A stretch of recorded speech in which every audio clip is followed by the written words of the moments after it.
आज हम कारक के बारे में पढ़ते हैं। कारक चिन्हों का व्याकरण में बहुत ज़्यादा यूज़ होता है, इनका उपयोग बहुत ज़्यादा है। और कारक चिन्ह की ये जो आपकी कक्षा है, अगर आपने इस कक्षा को ध्यान से पढ़ा तो आपकी परीक्षा में कोई भी एक भी प्रश्न ऐसा नहीं होगा जो इस कक्षा के बाहर आ जाए। मैं आपसे वादा करता हूँ कि आप इस कक्षा को ध्यान से पढ़ें और कोई ना कोई एक क्वेश्चन ज़रूर आपको इसी कक्षा से मिल जाएगा। तो शुरुआत करते हैं। सबसे पहला क्वेश्चन यही है कि कारक में कौन सी धातु पाई जाती है। कारक में कौन सी धातु पाई जाती है? तो कारक में क्री धातु पाई जाती है। और इसमें प्रत्यय कौन सा पाया जाता है? अक। कारक में अक प्रत्यय पाया जाता है। सामान्य हिंदी की बात करें तो सामान्य हिंदी में इनकी संख्या कुल 8 है। ये 8 प्रकार के हैं।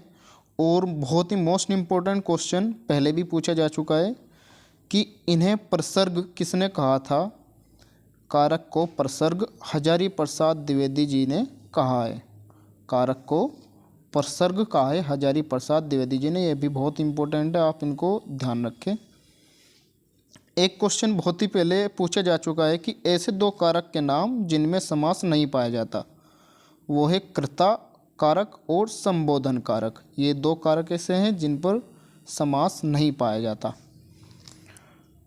प्रत्येक कारक की अपनी एक विभक्ति चिन्ह होती है और उस विभक्ति चिन्ह के बारे में हम बहुत ही डिटेल से पढ़ेंगे, आगे पढ़ेंगे। इसके साथ साथ आगे चलते हैं। अगर इसकी डेफिनेशन की बात करें, परिभाषा की बात करें, तो कुछ इस तरह से कहेंगे, संज्ञा या सर्वनाम के उस रूप से जो वाक्य के अन्य शब्दों के साथ संबंध बनाए उसे हम कारक कहते हैं। संज्ञा के या सर्वनाम के उस रूप से जो वाक्य के अन्य शब्दों के साथ संबंध बनाए उसे कारक कहते हैं। तो नॉर्मली कारक का एक जो मेन काम है वो है संबंध स्थापित करना। और जैसे कि मैंने आपको पहले बताया कि सामान्य हिंदी में यह 8 प्रकार के होते हैं। पहला कर्ता कारक, कर्म कारक, करण कारक, संप्रदान कारक, अपदान कारक, संपदान, संबंध, अधिकरण और संबोधन।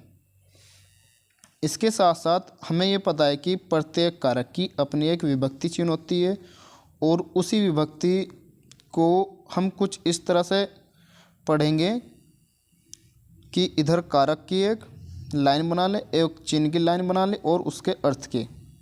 तो पहला जो कारक है वो है कर्ता, इसका चिन्ह होगा ने और इसका काम होगा काम करने वाले का प्रभाव दिखाना। दूसरा है कर्म कारक, इसका चिन्ह होता है को और क्रिया के साथ जिस पर भी प्रभाव पड़ता है उसे कर्म कारक के साथ इसका चिन्ह को। करण कारक, इसमें चिन्ह मिलेगा से या द्वारा और क्रिया के साथ ये क्रिया के द्वारा या क्रिया के होने का बोध कराता है। दूसरा संप्रदान कारक, इसका चिन्ह मिलेगा को या के लिए और क्रिया के साथ उसके होने या क्रिया के लिए होने का ये आपको भाव देगा। अगला कारक है अपदान कारक, इसका चिन्ह आपको मिलेगा से और इसमें अलग होने का भाव देगा, क्रिया से अलग होने का भाव आएगा, ये होगा आपका अपदान कारक। संबंध कारक, संबंध कारक का चिन्ह होगा का की के ना नी ने रा री रे। का की के ना नी ने और रा री रे और क्रिया के साथ संबंध होने का भाव देगा। अगला है अधिकरण कारक, इसका चिन्ह होगा में या पर और ये क्रिया के साथ उसके अधिकार की बात करेगा। लास्ट का में 8वां जो कारक है वो है संबोधन कारक और इसमें किसी को भी संबोधन करने के लिए जिस भाव का यूज़ होगा उन चिन्हों को हे, अरे, जी या तो पुकारने का भाव आएगा या फिर बुलाने का भाव आएगा। ये आपके 8 कारक होते हैं। कर्ता कारक, कर्म कारक, करण कारक, संप्रदान कारक, अपदान कारक, संबंध कारक, अधिकरण और संबोधन। इस तरह से ये 8 हैं। इन्हीं के चिन्ह हमें याद कर लेने हैं। कर्ता ने कर्म को करण से द्वारा, संप्रदान को के लिए, अपदान से, संबंध का की के, अधिकरण में या पर और संबोधन है। ये हमें याद हो जाने चाहिए, इसी से क्वेश्चन बहुत ज़्यादा पूछे जाते हैं। पहला कारक है हमारा कर्ता कारक। तो इसमें होता क्या है कि इसमें विभक्ति ने आता है और इसके बिना भी आ सकता है, लेकिन इसको हमें पहचानना होगा। सबसे पहला काम क्या होगा कि काम के होने का भेद बताएगा, काम के होने का बोध बताएगा, और इसे हमें पहचानना होगा। खासकर इसमें एक चिन्ह आएगा, ने लिखा होगा, लेकिन कभी कभी ऐसे वाक्य आ सकते हैं कि ये ने भी ना हो। तो जैसे पहला ऑप्शन है, पहला एग्जाम्पल हमने देखा, उदाहरण देखा, रोहन किताब पढ़ता था, रोहन किताब पढ़ता था। तो ये है कर्ता कारक। अब इसमें ने विभक्ति का लोप है, ने नहीं है, लेकिन अगर इसे ऐसे ही पढ़े कि रोहन ने किताब पढ़ी, इसमें विभक्ति आ गई ने, तो ये हो गया कर्ता कारक, कर्ता कारक। आगे चले, दूसरा है क्रम कारक। क्रम कारक में हमें विभक्ति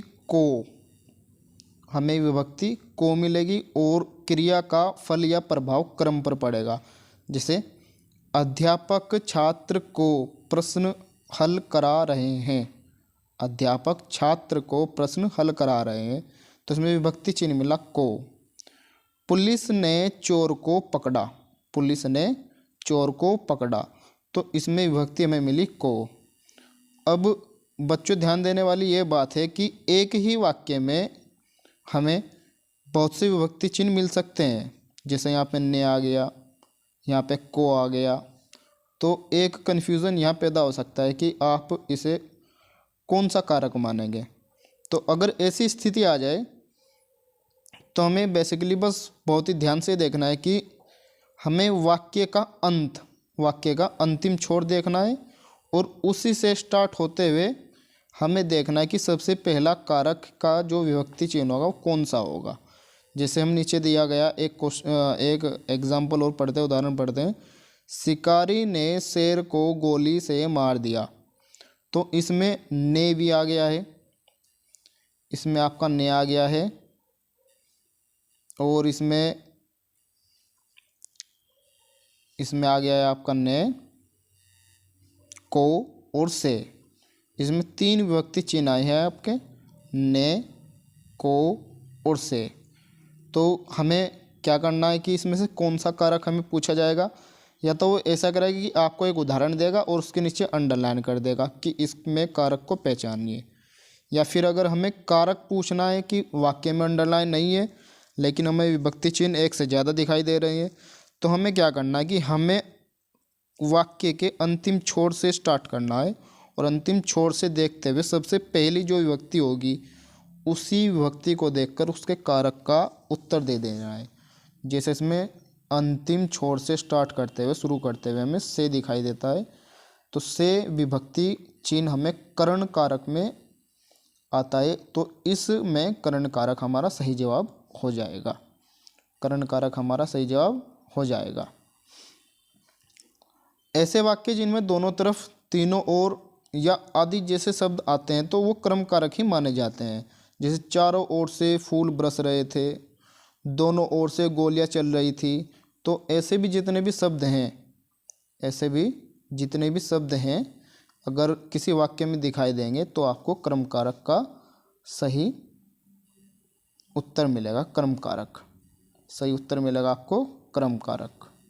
आगे चल, तीसरा कारक है हमारा करण कारक। करण कारक क्रिया के साधन के होने का बोध कराता है, क्रिया के साधन का होने का बोध कराता है। अगर कोई क्रिया होती है और उसका क्या साधन रहा है, इसे हम करण कारक के रूप में पढ़ते हैं। जैसे लकड़हारा कुल्हाड़ी से पेड़ काटता है, तो उसमें विभक्ति से दिखाई देगी कि के द्वारा काम हुआ है, पेड़ काटने का काम हुआ है लकड़ी से या कुल्हाड़ी से हुआ है, तो इसमें हमें क्रिया के होने का जो साधन है उसका बोध होता है, उसे कहते हैं करण कारक।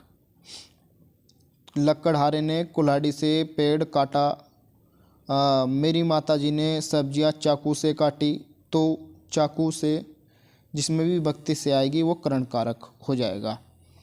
अगर इसमें अपवाद की बात करें तो कुछ ऐसे भी वाक्य हैं जिनमें से भी ना आए लेकिन वो वाक्य हमेशा करण कारक होते हैं। जैसे समय के पूछने या बताने में, समय के पूछने या बताने में आपके करण कारक में माना जाएगा। जैसे अब सुबह के 9 बजे हैं, और इस पर ध्यान देने वाली बच्चे ये बात है कि वो समय जिसमें बजे ये शब्द लिखा आएगा वो हमेशा करण कारक होगा। सुबह के 9 बजे है, कल शाम 8 बजे, ये ऐसे जिसमें भी बजे आएगा ये शब्द आएगा वो सब करण कारक में पूछे जाएंगे, करण कारक के होंगे। किसी वाक्य में विभक्ति से का लोप हो भी जाता है लेकिन उससे हमें करण कारक का ही बोध होता है। जैसे बहादुर सैनिक ने दुश्मन के अंग भंग कर दिए। बहादुर सैनिक ने दुश्मन के अंग भंग कर दिए। अब दुश्मन के अंग भंग करेगा तो किसी ना किसी यंत्र से करेगा, तो इसका यही मतलब है कि हमें यहाँ करण कारक का जवाब सही देना है। करण कारक इसमें होगा करण कारक। आगे चलते हैं। नंबर 4 जो हमारा कारक है वो संप्रदान कारक। नंबर 4 संप्रदान कारक। संप्रदान कारक और संप्रदान के ही आपको शब्दों को ही पहचान लेना। संप्रदान सब कुछ दान कर देना, तो ऐसा कारक जिसमें सब कुछ दान कर देना यानी कि दे देना, तो ऐसे ही कारक को कहेंगे संप्रदान कारक। जैसे किसी वस्तु को प्रदान कर दिया, किसी वस्तु को दूसरों के लिए दे दिया जाए, तो उसमें आपको विभक्ति 2 चिन्ह दिखाई देंगे, को और के लिए। ये 2 विभक्ति चिन्ह होंगे, को और के लिए। जैसे पिताजी ने नौकर को पैसे दिए। पिताजी ने नौकर को पैसे दिए, तो नौकर को पैसे दे दिए, तो ये हो गया संप्रदान कारक। मेरा भाई पढ़ने के लिए स्कूल जाता है। अब इसमें के लिए आ गया, विभक्ति चिन्ह आ गया के लिए। पढ़ने के लिए स्कूल जाता है, तो पढ़ाई का जितना भी वर्क है वो स्कूल के लिए है, पढ़ने का, तो इसमें हो गया संप्रदान कारक। अब इसमें कुछ अपवाद भी मिल सकते हैं आपको कि विभक्ति ही ना दिखाई दे। कुछ ऐसे भी वाक्य हैं, वो कौन कौन से वाक्य हैं उन पर ध्यान देते हैं। मुझे हिंदी पढ़ना अच्छा लगता है, जिसमें भी हम पसंद या नापसंद की क्रिया को बोध कराएंगे तो उसमें भी संप्रदान कारक होगा। जैसे कहा है कि मुझे हिंदी पढ़ना अच्छा लगता है, मुझे हिंदी पढ़ना अच्छा लगता है, तो अच्छा लगता है, उसे इंतज़ार करना अच्छा नहीं लगता है, तो जिसमें भी पसंद या नापसंद की क्रिया होगी उसमें संप्रदान कारक माना जाएगा। उसमें संप्रदान। अगर किसी वाक्य में नाराज़गी का भाव आता है या घृणा या ईर्ष्या का भाव आता है तो उसमें भी संप्रदान कारक माना जाता है। जैसे मुझे तुम पर गुस्सा आता है, मुझे तुम पर बहुत गुस्सा आता है, तो ये ये उदाहरण ऐसा है जिस पर गुस्सा आने की क्रिया का बोध होता है, तो ये आपका संप्रदान कारक माना जाएगा। वह तुम्हारी कामयाबी पर जलता है, इसमें ईर्ष्या का भाव आता है, तो ये भी संप्रदान कारक माना जाएगा। ये भी संप्रदान कारक माना जाएगा। आगे चलते हैं। नंबर 5 हमारा है अपादान कारक। अपादान कारक। अपादान कारक बच्चों, अपादान कारक के नाम में ही कुछ ऐसा भाव आता है, अपादान अलग होने का भाव। अलग होने का भाव, ऐसा कारक जिसमें अलग होने का भाव होगा वो अपादान कारक कहलाया जाएगा। इसमें विभक्ति से दिखाई देगी आपको, विभक्ति से, इसमें विभक्ति से दिखाई देगी। जैसे पेड़ से पत्ते गिर गए। अब पेड़ से पत्ते टूट गए और पेड़ से पत्ते गिर गए, ये अलग हो गए, तो पेड़ से पत्ते गिर गए तो ये अलग हो गए, इसमें अपादान कारक हुआ। जैसे ये आपका अपादान कारक में आपका ये वाक्य बहुत ज़्यादा पूछा जाता है कि हिमालय से अनेक नदियाँ निकलती हैं, तो हिमालय से अनेक नदियाँ निकलती है, हिमालय से निकल रही है तो नदियाँ जो निकल रही है हिमालय से वो उससे अलग हो रही है, तो इसलिए अपादान कारक। अब इसमें भी कुछ ऐसे अपादान कारक में जो अपवाद मिल सकते हैं, जैसे सीखना, रक्षा करना और तुलना के भाव में भी अपादान कारक होगा। सीखना, रक्षा करना या तुलना के भाव में भी अपादान करना अपादान कारक होगा। पहला जैसे मेरा भाई संगीत सीख रहा है, मेरा भाई संगीत सीख रहा है, तो सीखने की क्रिया हो गई, तो अपादान कारक। बहादुर सैनिक देश की रक्षा करता है, अपादान कारक। उसे ऊंचाई से डर लगता है, तो इसमें भी अपादान कारक होगा, डरने की क्रिया में भी। मैं तुमसे लंबा हूँ, तुलना, और ये वाला वाक्य बहुत बार पूछा गया है, इस पर आप बहुत ज़्यादा ध्यान देंगे। मैं तुमसे लंबा हूँ, तुलना का भाव भी अपादान कारक में होता है। इसमें करण कारक और अपादान कारक दोनों में विभक्ति का यूज़ होता है। जो विभक्ति हम प्रयोग करते हैं वो 30 से है, लेकिन इसमें आपको पहचानना बहुत ज़रूरी होता है। करण कारक में क्या होता है कि करण कारक में किसी क्रिया को जो किया जाता है उसका यंत्र या उसके स्रोत दिया जाता है, क्रिया किससे हुई है, क्रिया करने का साधन। तो से आता है क्रिया करने के साधन से उस विभक्ति के लिए, तो होगा करण कारक। जैसे शिकार ने गोली से शेर को मारा, यह आपका करण कारक हो गया। लेकिन अपादान कारक में जो से आता है वो होता है अलग होने के भाव में। जैसे रोहन ने आम को पेड़ से तोड़ा, तो आम पेड़ से अलग हो गया, तो ये हो गया अपादान कारक।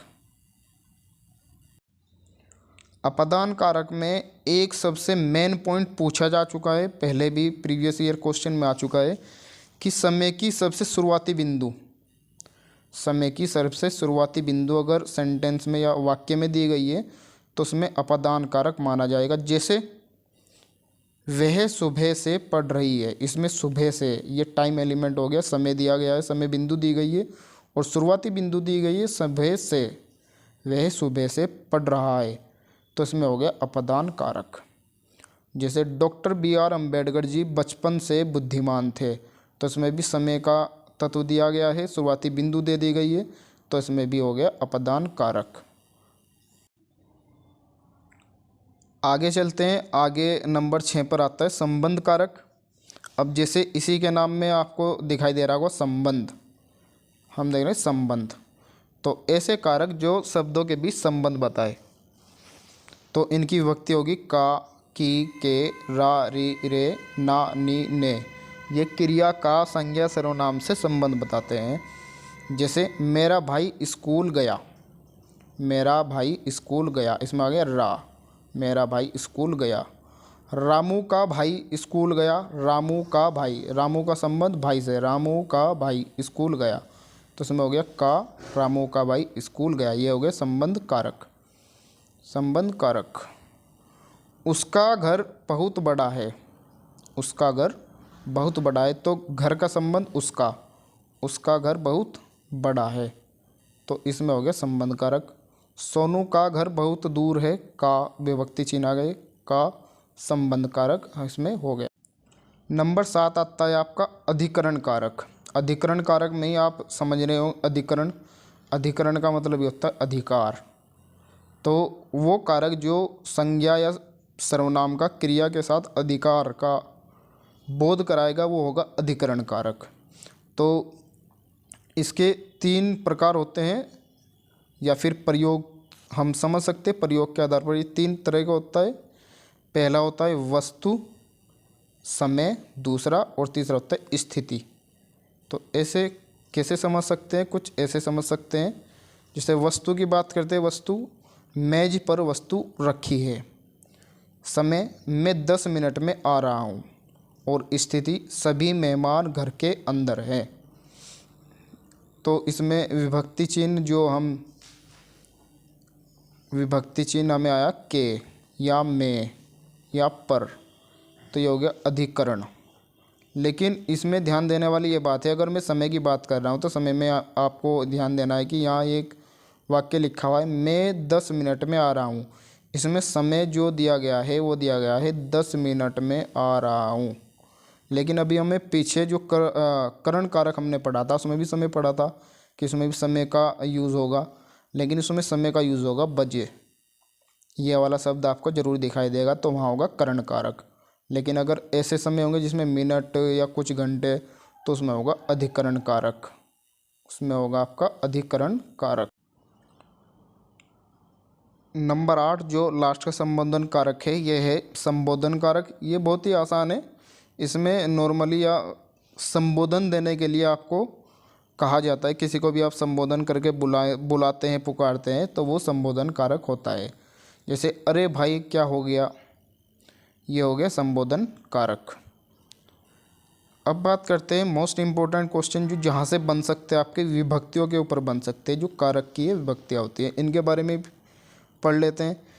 ये विभक्ति के बारे में हम क्या होता है कि ये स्वतंत्र होती है, इनका काम शब्दों को उनके दूसरे शब्दों के साथ संबंध दिखाना होता है, शब्दों के साथ संबंध दिखाना। इसी कारण इनका क्या होता है कि अपने आप में कोई भी मूल अर्थ नहीं होता, इनका कोई मूल अर्थ नहीं होता। जैसे कि ने, से, का, की, के, का, की, के या के लिए, ये सब विभक्तियाँ हैं। इसके बारे में कुछ की पॉइंट्स हैं, आपको बस ये ध्यान रखने हैं। की पॉइंट्स कैसे कि ये सर्वनाम के साथ विकार उत्पन्न करती है, अगर सर्वनाम के साथ मिले तो उनमें विकार उत्पन्न कर देती है और ये अलग शब्द बना देती है। जैसे में रा जुड़ गया मेरा, में ने जुड़ गया मैंने, उसे उसने, तो ये सर्वनाम के साथ मिलकर विकार उत्पन्न करती है। दूसरा की पॉइंट क्या है, इन्हें संज्ञा सर्वनाम के साथ प्रयोग किया जाता है। इन्हें संज्ञा या सर्वनाम के साथ प्रयोग किया जाता है, ये इसका मेन पॉइंट है।